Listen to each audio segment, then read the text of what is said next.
My worst fear came true. On 4 days, I believe. 4 days, 3 days, he was gone.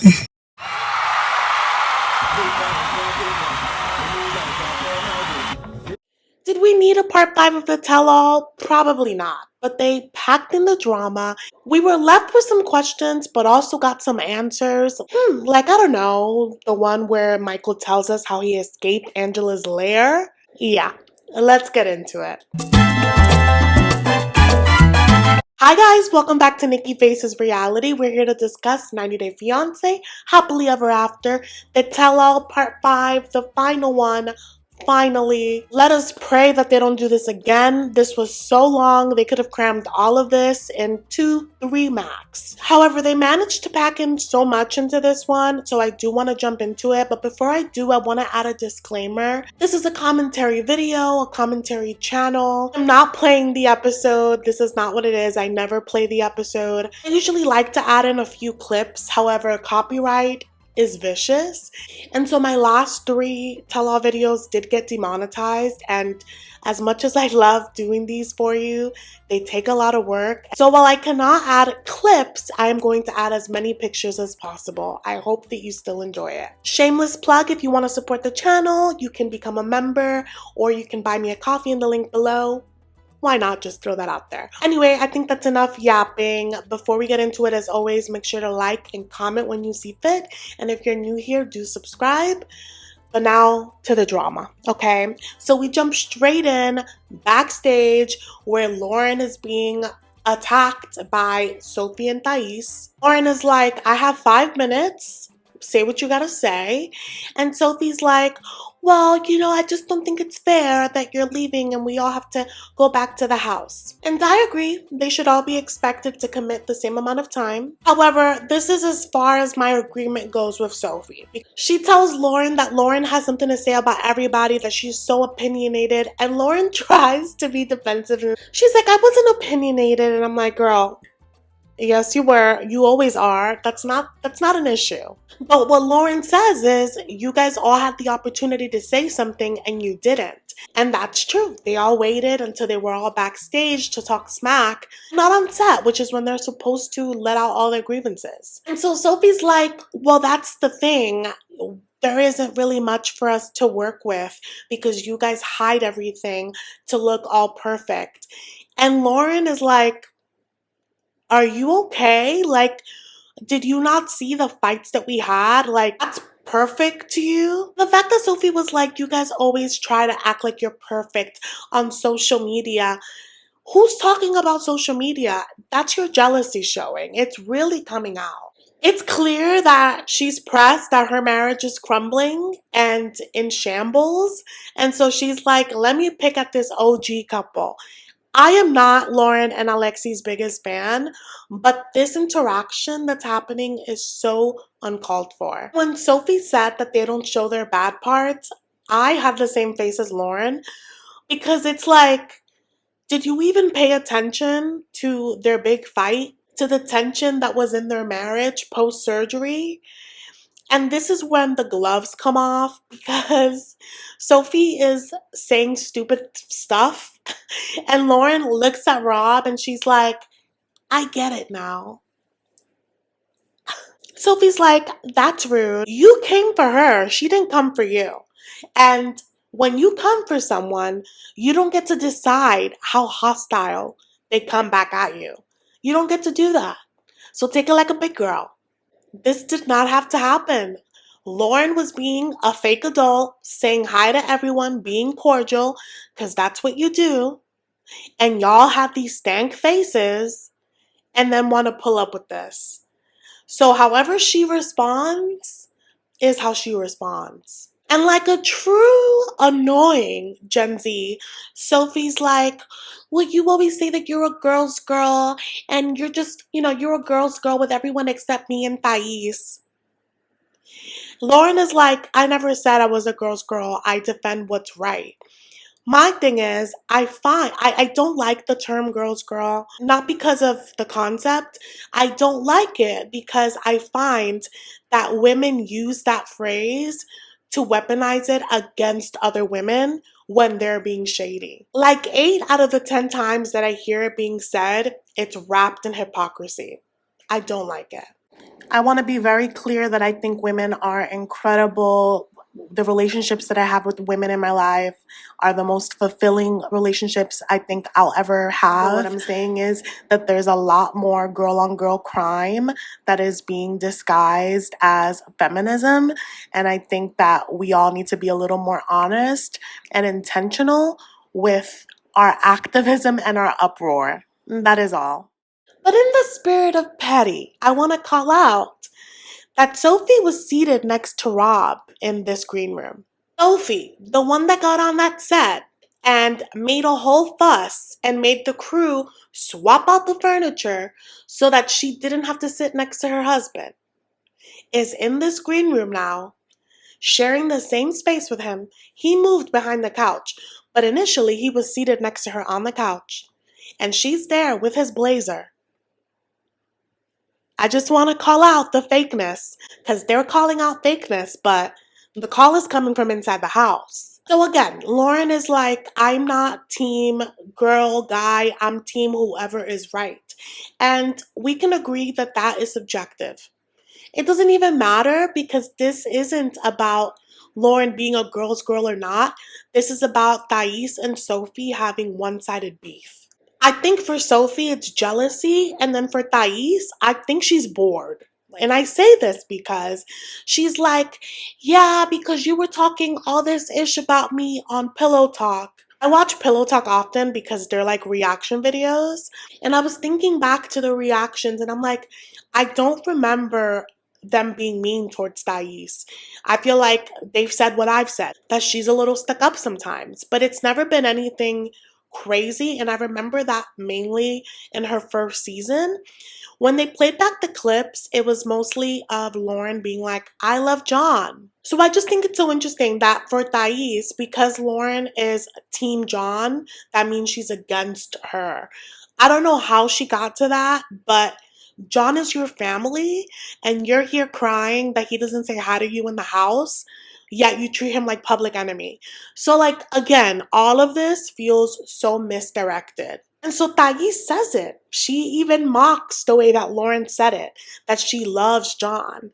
And she's like, you were being so fake. And then you congratulated me when I had a baby.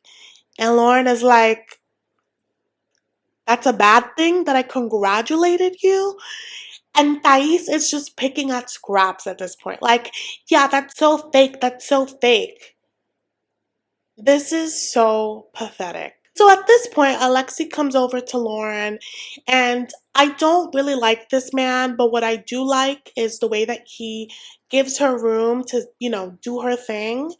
Even in moments of tension like this, he'll like pat on her shoulder so she knows he's there, but he'll like back off. And so these two are still going at it, and I think that Thais wanted Loren to like be supportive of her throughout her drama with John, but Loren was like, that's not my job to stand up for you. That's your husband's job. Like, I don't know what you want me to do. When she said that, Sophie's like, see, you're so judgmental. You're so judgmental. And it's like, how is that being judgmental? Like, do you not agree that her husband should be defending her? What are you guys doing right now? Like, what are we doing? And so there's a moment where Thais gets up and like gets in Loren's face. And I don't know if it's editing. I don't know if someone gestured to her to like sit her butt down. It was real fast. You guys, I felt my body clench because I just feel like these people in this show feel way too comfortable getting in people's faces, getting in people's personal sphere. And I'm from New York and you do not do that. The minute you get up in front of me, we're having issues. But anyway, she sat down. They're not getting anywhere. Loren and Alexi have a flight to catch, so they get up and they start walking away, and these people are still berating them. Sophie's like, you guys think you're better than everybody? See, this is an opportunity to show a genuine side of you. And it's like, Sophie, who do you think you are? And why do you think that they have something to prove to you? is my question. I think that their longevity shows that they're a genuine couple. You, out of all people, should not try to be playing this game. And I was really happy to see Lauren and Alexi get up and start to try to make their way out, because when people are determined to not like you, when people are determined to not understand you, there is nothing you can do. You are wasting your time. And so again, as Lauren is trying to walk away, Thais is like, that's rude. So you think you're better than all of us? And Lauren is like, I already told you guys why we're leaving, which I told you guys I don't think is valid. I feel like everybody should leave at the same time, personally. But they negotiated what they negotiated. And they didn't have to come into this green room and say bye to y'all. They were doing that out of respect. And you guys are picking this fight. Lauren is like, I don't think I'm better than anybody. I don't know why you think that. And you could tell, like, the people pleaser in her really wishes that they didn't think this, but like, what can you do? And this is the moment where Lauren is like, are you out of your mind? Because they really seem really triggered by her, but that's their business. Also, this notion that Lauren is opinionated with everyone and they don't get to be, they all had the same liberty as her and they didn't use their time. This is not how they wanted to leave things, and they're clearly rattled. And on their way out, Lauren and Alexi run into Angela. And now all of a sudden, Alexi and Angela are besties because they had one talk. But Lauren looks at Angela and she's like, where were you? I needed my backup. And I was like, oh God. I looked at this scene now and like social media has ruined the show, because now I'm like, wait, because of this little moment, is this why Lauren is up on Instagram Live defending Angela? Ooh. But anyway, we're done with them. We're going straight to Angela now, okay? So backstage, Angela is saying bye to everyone. Kobe's looking at her confused because he's like, you're not going to the mansion? And I think it's more than them just not going to the mansion. He's like, oh God, another night where Michael is isolated. No bueno. Angela's like, yeah, no, I don't want to go to the mansion. I need some rest. I'm tired. And she's like, at the mansion, there's all these couples and I'm single. I'm going to go back to Georgia and then I'm going to go to a divorce lawyer's office. And everyone is audibly confused because she's speaking like someone that has been vindicated and has gotten dirt on Michael. Meanwhile, she was embarrassed on set because the PI that she hired found nothing on Michael. Yet she's still speaking like she's the victim. And she's so far gone, you guys, that she really believes this. And there is nothing anyone can say. And so she's talking all this smack, and Michael is right next to her, quiet, with his head down. And she's like, yeah, I'm gonna go to the divorce lawyer, and I'm gonna get my divorce, and I'm gonna get my visa back. And everyone's like, your visa? She's like, yes, my visa. Colby's like, okay, now you're pushing it a little bit. And she like refers to him like a chauvinist pig because he's defending Michael, and it's just crazy. And so Jasmine's there and she's like, what do you mean your visa? And Angie's like, yeah, you heard me, my visa, it's mine because I wasted all this time and he doesn't love me. It's different. You guys are with people that love you. He doesn't love me, so he doesn't get to keep the visa. And Kobe's like, well, if you felt that way, you would have felt that way a long time ago. Like, you guys have invested so much. You've been together for so long.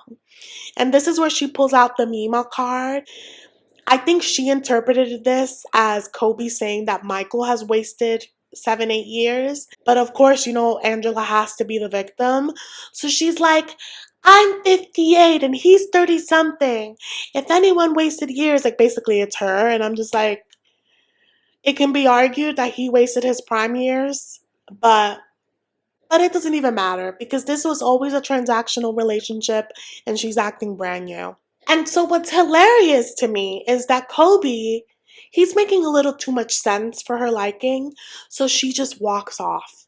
And now she's walking off. She's like, you can't tell me how to run my house. You run your house. And again, you guys, Michael is next to her. He's not saying a word. He's not even like agreeing with Kobe. He's not nodding.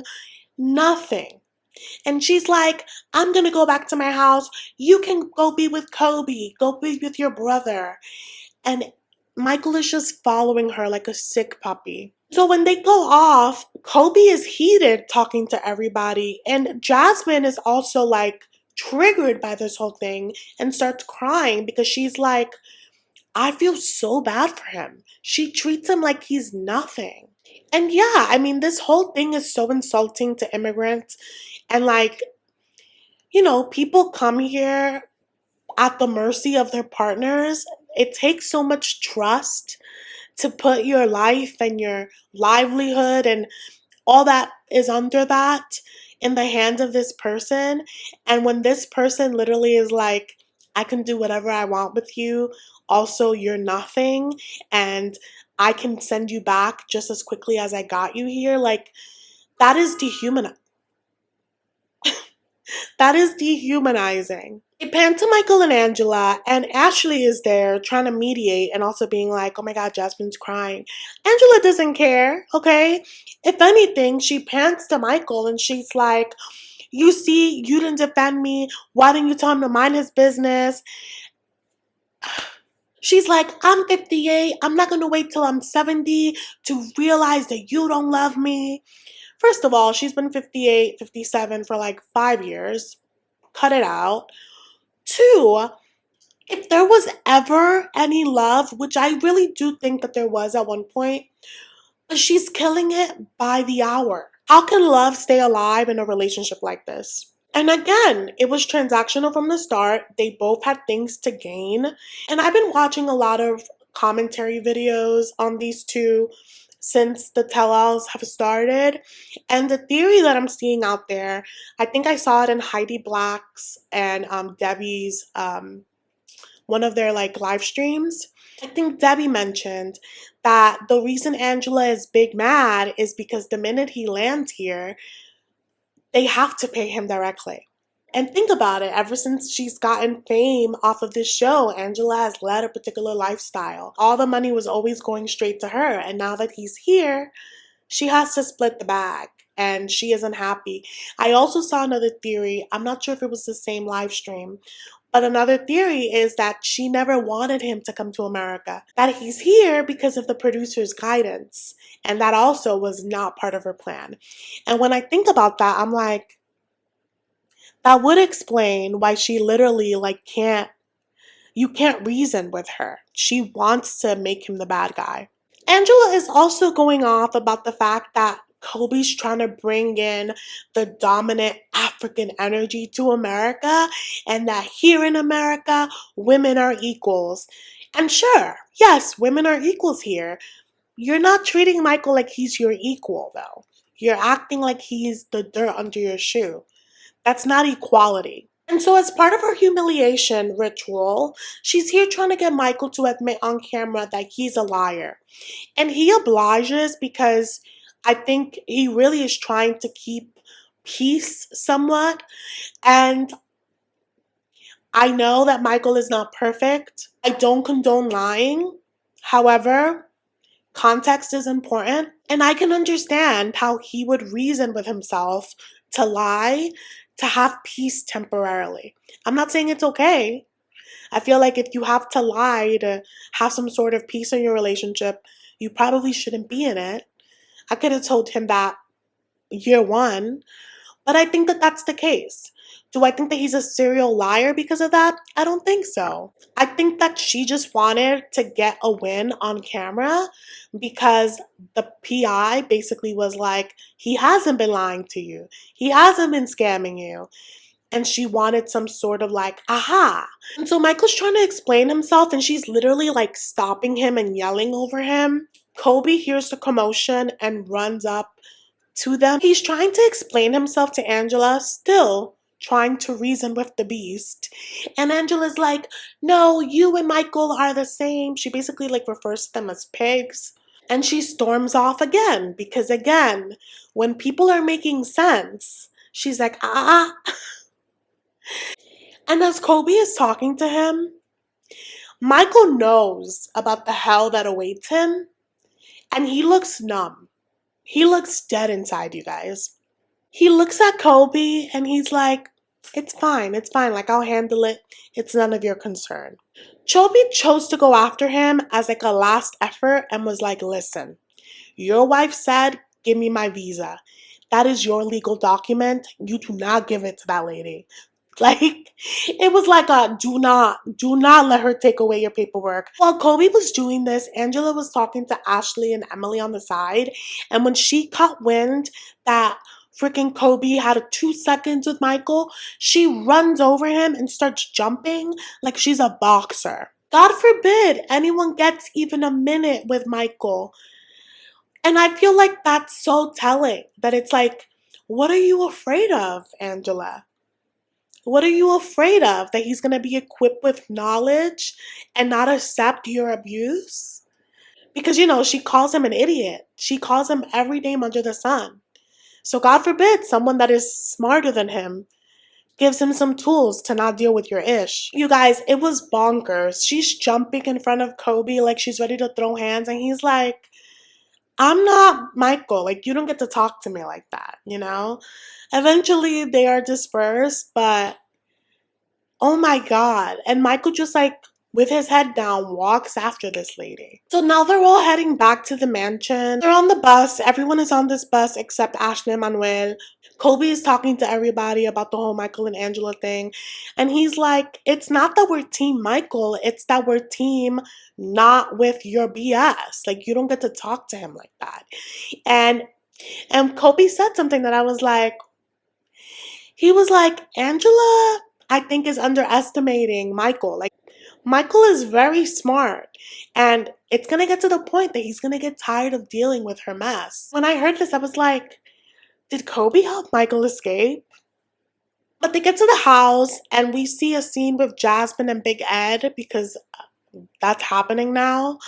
Jasmine is like, Ashley's my girl. I didn't want to say anything, but I think she dropped the ball in not signing up for his paper sooner. She discloses that Manuel has been DMing her on the side, being like, hey, after I send this, can you delete it?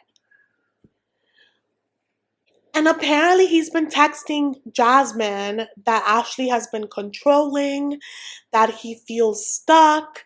He's been asking her for questions about the immigration process. And I was like, clearly all of this is alarming. One, because I'm like, what is the truth? Like, I can see Ashley being like, I want things my way, but I've also seen how Manuel handles things. So I'm like, I hope we get more on that, right? And so this leads us to Ashley and Manuel's segment, okay? So these two rode in separately, I guess because the producers knew that things would be really tense between them. So Manuel is in the car saying that while he loves Ashley, he thinks that she's really selfish. And Ashley's like, so is our marriage dependent on you getting your work papers? And I thought that that was an interesting question to ask, because it's like, he wants to be independent. I don't think that determines whether he loves you or not. But I think that there's clearly other questions that you need answered, and you probably should have demanded to get answered early on. So they get to the house and they're literally walking up the stairs fighting. She eventually goes into the room and is like, I need to be alone. He's talking, I think, to the producers, and then she like barges out and is like, he was saying something about the money that he's sending for his kids, and like his sister had to like foot a bill for him, and so he's been paying back his sister, and that Ashley doesn't know. And I'm like, Manuel, that's not Ashley's fault that she doesn't know. If you're doing these things, it's your responsibility to communicate that with Ashley. Like, the secrecy is out of control. How is Ashley ever supposed to predict that this is something she has to ask? Also, you guys, I understand that his heart is in the right place. He wants to help his people. However, You cannot pretend to be Mother Teresa with someone else's dime. You just can't. I understand that there's guilt involved, and I understand taking care of like the baseline of things, which is like your kids, your mom, if there's an emergency, sending something extra. But he wants to send something extra every single time. And it's like they have a life to take care of here. Yes, Ashley waited way too long to apply for these papers, but I also believe that Ashley is being spread thin.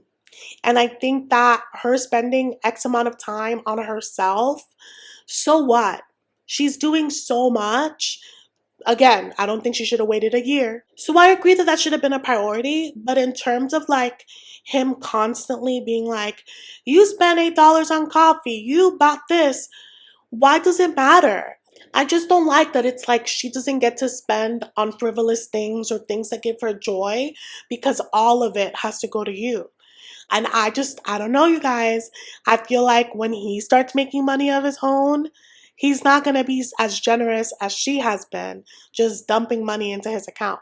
I understand that it's different circumstances. There needs to be a moment of reflection. But overall, I agree that the paperwork should have been a priority. Prerequisite, of course, of sending money back home. I think that so much of that would be off her plate. I do have a theory of my own, you guys, because I was like, huh.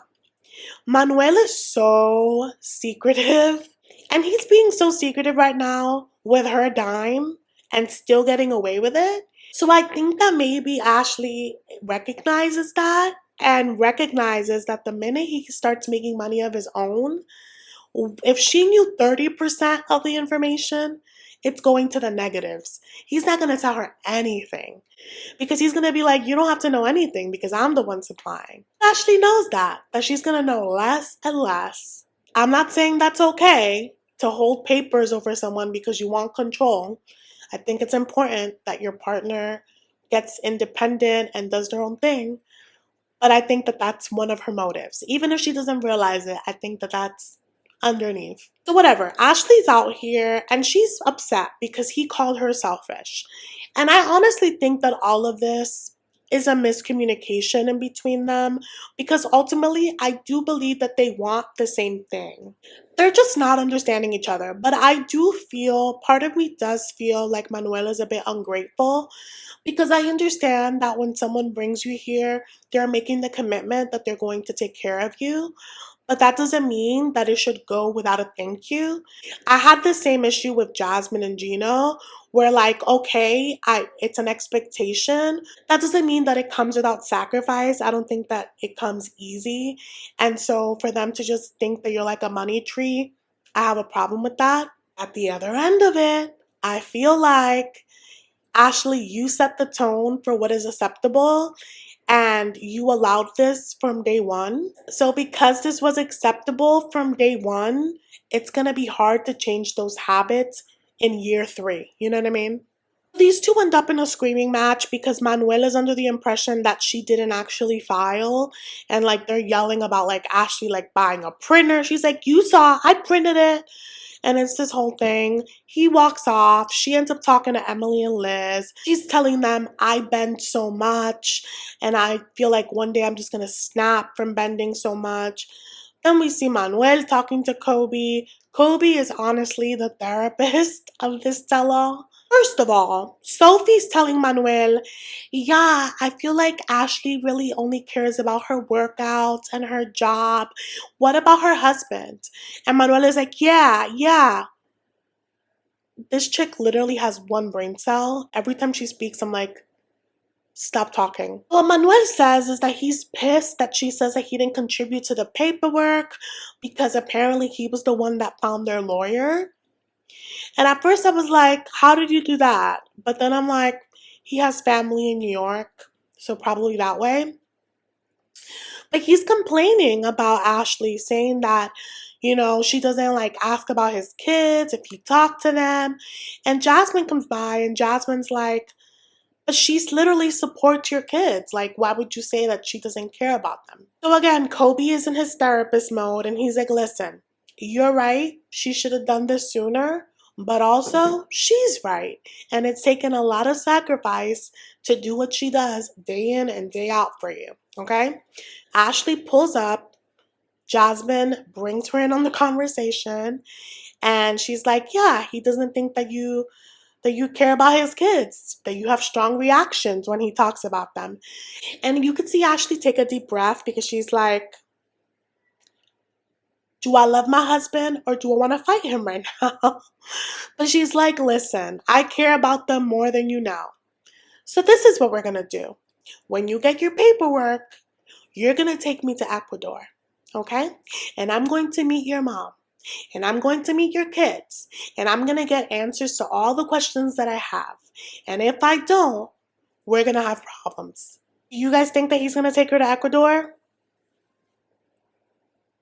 The man that didn't tell his family that he was coming to America and came with a backpack, you think he's going to introduce her to his second family? Yeah, I don't think so. I think he likes to keep things really separate. And the thing about it is, he may not have a second family. He may not be hiding a thing. He just likes to be a jerk. Because he likes to be a jerk out of spite, he will probably never introduce her. That's my theory. So then we go to Jasmine and Gino. So Big Ed is talking Gino's ear off, being like, ugh, when this started, I didn't really have much hope for you and Jasmine, but you guys look okay now. And Gino's like, yeah, I didn't really have a lot of hope for us either. Little Edward is like, yeah, I just, don't understand why you're not banging Jasmine. You guys, I kid you not. Anytime anyone mentions Gino and Jasmine not banging, Patrick's ears start ringing and he can find wherever they are in the house and just shows up. It is so creepy. He's obsessed. I feel like if they allowed him to be in the room when they did it, he would cry. He's so pressed about this. So he pulls up with Thais and he's like, yeah, the world wants to know why you won't bang her. The world. And at this point, there's an audience. And Gino is like red. And so Gino's like, listen, things have been very nice here. This is not the case when we're home. We have some gnarly fights, like really big fights, and they really hurt me. And I can't get past it. Liz asks if there's a part of him that like ever wants to break up, basically. And he's like, yeah, I've thought it sometimes. But he can't quit Jasmine. Jasmine pulls up and I think someone is like, yeah, we're discussing with Gino like how to get you guys to have like a healthy schmex life. And she's like, yeah, I'm so sick. So already she's coming in with an attitude and everyone's trying to explain to her like, he's really sensitive, like you guys need to not fight as much. And she goes, huh, well, not fight as much, then what? Like I'm not allowed to speak. I'm never going to be able to argue.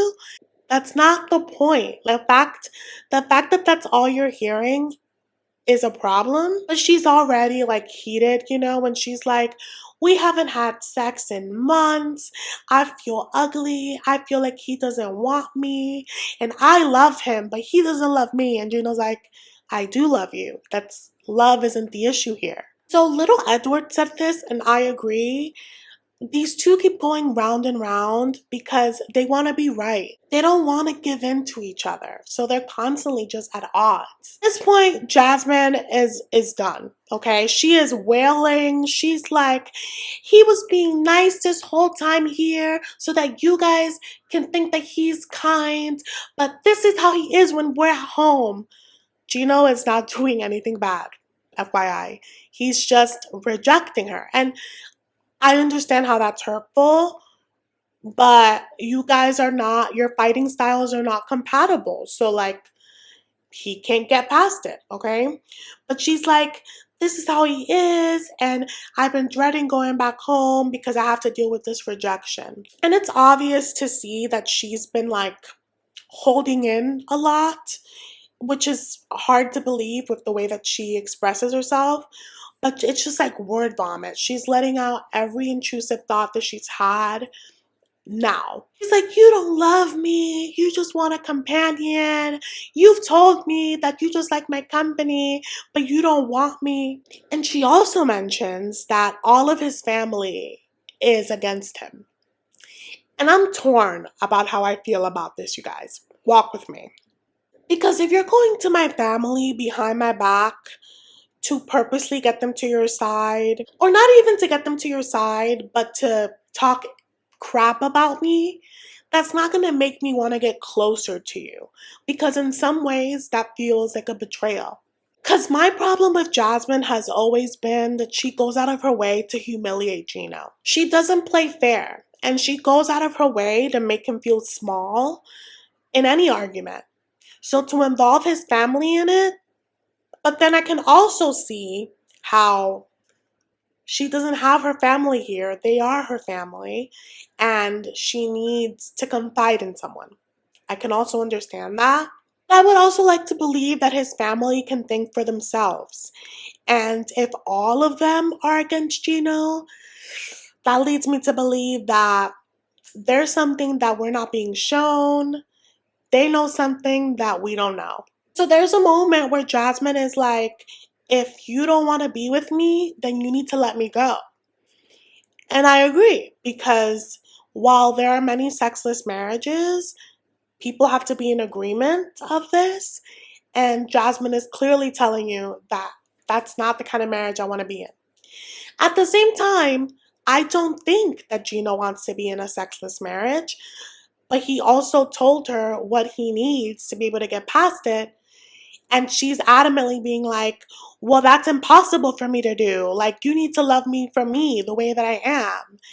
And it's like, you clearly don't want to fix the problem, because you have to recognize that you are part of the problem.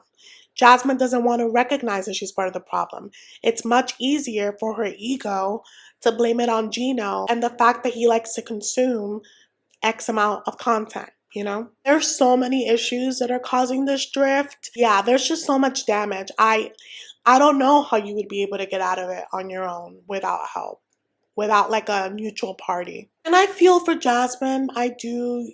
Like, I don't think I'd be able to recover from my partner being like, I don't want to be touched by you. I don't want to touch you because you're mean. I also want to highlight that Jasmine is like, I've been kind, but then he'll remember something that I did 2 years ago. And I laughed when I heard this, because while that is the case for other couples in this house, Jasmine, we've seen you in this very season explode a few times. Shoot, you exploded Tell All Part 1, which was like, what, a day ago or two? But ultimately, these are two real people, and seeing that their relationship went down like this is not great. They're like in a circle of doom. And it's one of those situations where, like, they are both right and wrong. Patrick, who cannot read the room, is like, man, why can't you just bang your wife? And you can see Emily tell him to, like, calm down, like, bring it down a notch. She adds, she's like, what works for you is not going to work for him. Gino works from an emotional place. And just overall, you guys, I don't feel comfortable with how this conversation has been handled.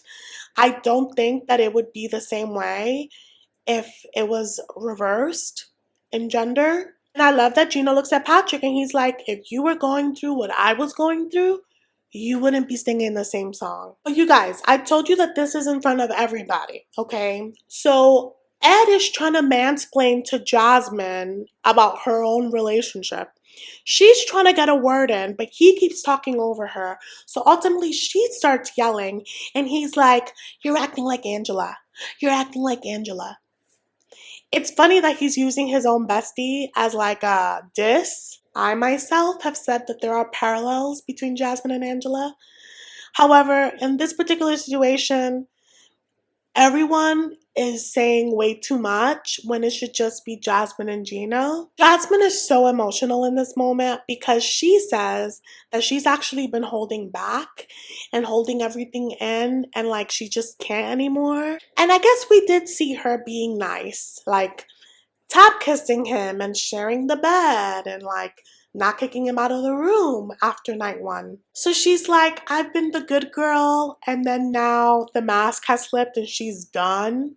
It's like back to the regularly scheduled cray-cray, and she is yelling that he needs to love her the way she is.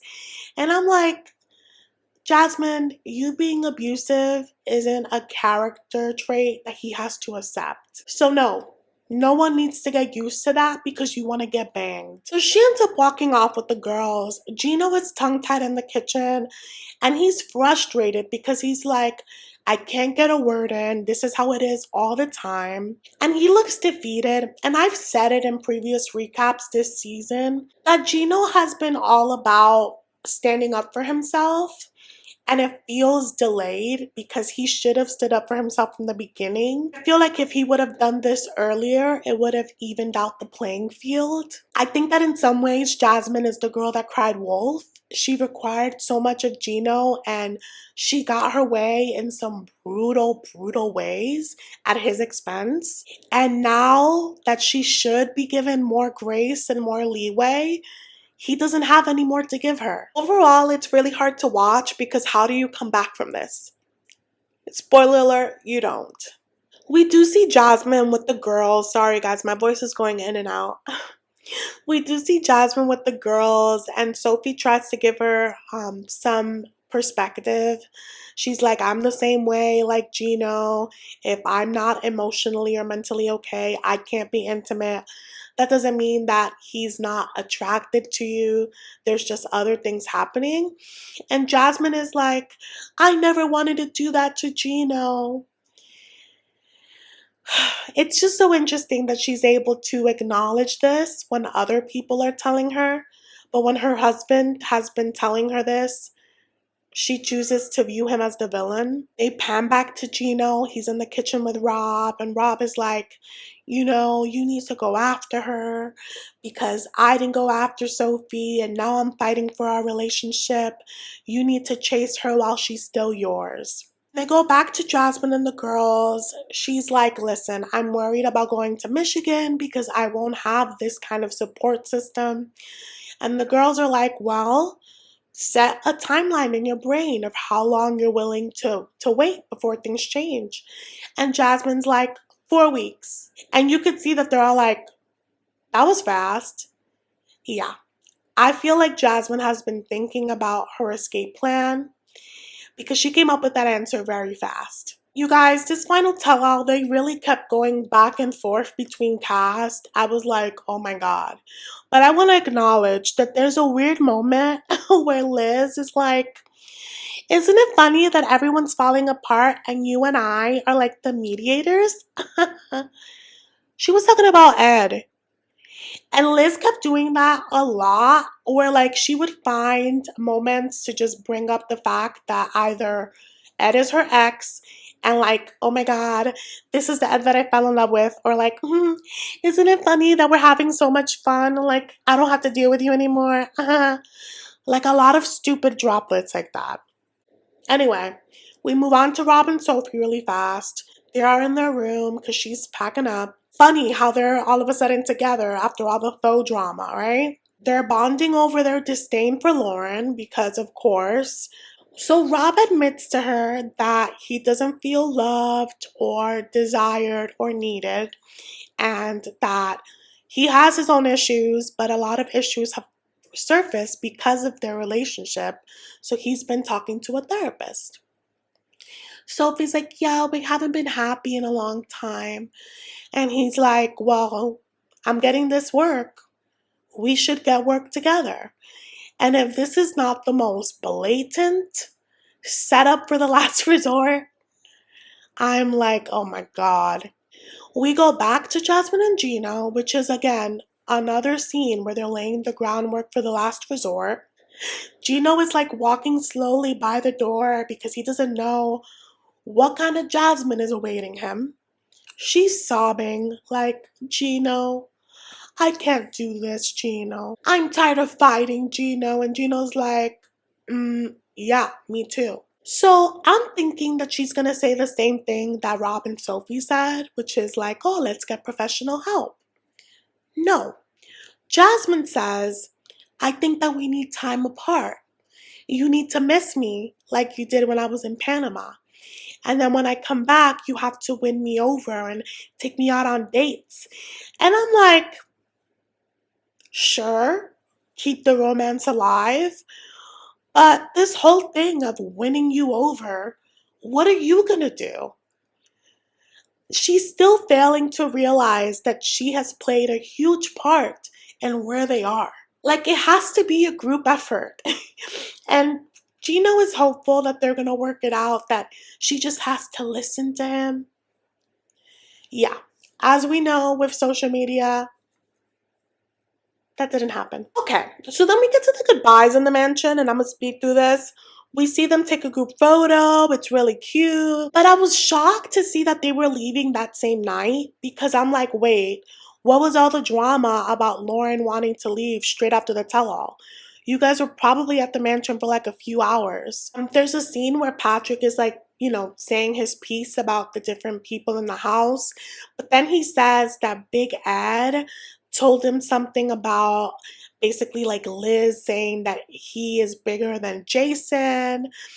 And more on that later, because the whole time Big Ed and Liz were giving very, very weird vibes. Sophie and Rob leave the mansion together, of course, for the last resort. But they leave like all like chummy. Then we see Ashley and Manuel. And I'm thinking that they're fine because Ashley is keeping it really light. And they're packing up. But then we see Manuel talking one-on-one to the producer, and he's crying. And he's like, she doesn't know, but I want to go home. Because I'd rather make $100 a day and take care of my family than be here, do nothing, what? Wash her dishes? And I'm like, whoop. But again, like, all of this that he's feeling, no matter how Ashley reacts, Ashley should be in the know. She's gonna watch this back and she's gonna be so hurt. Because it's like, how can you be there for your partner if they're only letting you in halfway? Like, I don't think she really knows how disconnected he is, We see Emily and Kobe leave. I hope that Kobe freaking invoiced Sharp Entertainment for his services because he did the Lord's work. There's also a part of the goodbyes where Liz goes to say bye to everybody and she gets to Big Ed and she like turns away, like being like playful. And he's like, yeah, I'll walk you outside. He walks her outside and he's like tearing up. And the whole thing was weird because she's playing with his hair. He's like giving her the eyes. He's doing the stupid thing where he looks up to start crying. And he's like, I don't want to have to say goodbye to you. And they have this super long, inappropriate hug. And when I watched this, I was like, I don't want to be hard on Liz because she thought she was going to marry him. But it's weird. And it gets weirder later. But I was just so upset watching her be so kind to him because he doesn't deserve not even an ounce of that. And she said that Ed was like, I want to be part of your life, but she doesn't want him to be a part of it. She says that, but her physicality says something completely different. So then for like 30 minutes, they had like a tell all more section where they added all these droplets of things that we missed throughout the 3 days of filming. So there's this scene where like they bring out the lie detector and Jasmine is the only one that gets on it. It's hilarious seeing the guy trying to put the wires over her boobs. I have a lot of respect for her because she was the only one that sat there in the hot seat and she was asked what if she finds Gino attractive. She was asked if she's going to leave Gino, and she was asked if she cheated on him with Dane the day before she came to America. I don't think she cheated the day before, but I do think she cheated. And I wish they would have left the question as like a general. There's a nasty scene where Gino is talking to Patrick and Kobe about how much he loves when Jasmine sucks his crusty, nasty toes. There's a segment where Ashley was pissed at Alexi because he told her to shut up while she was talking during Jasmine and Gino's segment. I personally think that it was a microaggression. I think that Alexi feels too comfortable being that way. I do think that Ashley talks over people, but you know whose job it is to tell her to hush? The host, Sean. Not you, Alexi. They show us a bunch of snapshots of Liz and Ed being super weird, super inappropriate, crying together, just feeling way too much. There's this scene where Ed pulls out a photo from when they got engaged. And he's like, yeah, I hated you, so I left it at my local CVS. And then when I came back, they gave it to me. And you told me never to get rid of it. Here. And she's like, yeah, I'll have it. And like Liz's whole thing the whole time is like, this is the Ed I fell in love with. Meanwhile, he's telling her the meanest thing ever. And I'm watching this and I'm like, if this man didn't leave her, she would have never left him. And the way like they keep like sharing looks, the way that she's like being like physically affectionate, I'm like, you have a man. What are you doing? Is Jason your rebound? Like, are you really not over this gremlin? They also pan to like night one where she's like crying with Ashley, trying to make him some tacos, and Ashley's like, he canceled your wedding without telling you. And this clown is like, oh, he gets to make his own tacos and walks off. And I'm like, the fact that you were even in that kitchen like an idiot making him tacos is bananas. So everyone in the house has been like kikiing among themselves, trying to figure out if she's still in love with him because, again, they've been giving weird vibes. And so Patrick was talking to Big Ed at one point, and he mentioned that him and Liz were snuggling and they were even holding hands at one point. And Patrick was under the impression that they would hook up, like have one last hurrah. And you know what little Edward says? He says that he knows how to get under Liz's skin, that he knows what buttons to press, and that he could have gone there if he wanted, but he didn't want to ruin her life. He was looking out for her. The way that Liz doesn't hear the way he talks about her and isn't embarrassed, the way that I would never even look at his direction with the things that he has done to her and the way that he talks about her, the way that he just so proudly is like, yeah, I know her weaknesses. Ugh. Then they show us this scene of him like passing her his phone to have her unblock herself and add herself again on social media. Again, where is the dignity? The dignity is not in the room with us. But during this interaction, he's like, there's no saving me, right? And it becomes clear as day that this isn't for anyone but himself. He needs this interaction with Liz to make himself feel good because she's always going to affirm him. If he says the right things to her, she's always going to stroke his ego and be like, you're a good person, Ed. No one knows the version of you that I know. All of this is to make himself feel good, and she walks into this every time. The last random scene that we see with the cast is between Emily and Kobe. Emily is hormonal. She's pissed that Kobe is adamant that they need to name their baby Atem. It's useless to get into this scene because they love each other. I think they're just tired. She's hormonal. They end up naming the baby Atem anyway, and he's beautiful. End of story. Now the main event. It's like a minute, but they finally get to Michael's moment. They pan back, I forget, I think it's maybe day 3. Remember when we saw that scene of Angela getting ready and Michael being scared to talk to anyone else? And he was just seated behind the scenes, remember that?